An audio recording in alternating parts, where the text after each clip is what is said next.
channel. So, nandito po tayo ngayon sa Robinsons Tacloban kasi isa po sa ating taga-suporta sa ating channel, si Ate Lilia. Siya po ay nag-message sa akin kasi humihingi siya ng tulong pang business. So, ngayong umaga ay bibigyan po natin siya ng 28,000 pesos pang business. Ito, ate. Ano, ate, ang masasabi niyo sa binigay kong tulong? Salamat ay mo sa imo tulong ini.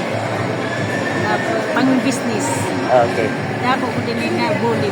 So, ano po ang gagawin yung business? Anong business po yung plano nyo? Karinderya. Karinderya. Bakit pong karinderya? Makatulong. So, malaking tulong na ho ba yung 28,000? Malaki na to.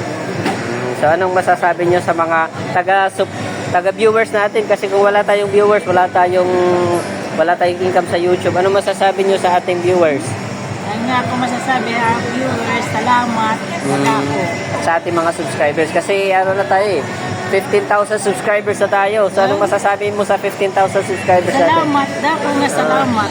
Hindi mabulig ano? Okay. Sige. Thank you. Sige, thank you. So yun guys, malaking tulong po yung binigay nating tulong kay ate. So sa mga hindi pa nag-subscribe, pa-subscribe po sa ating YouTube channel at share this video. Maraming salamat. Bye-bye. Bye-bye. Okay.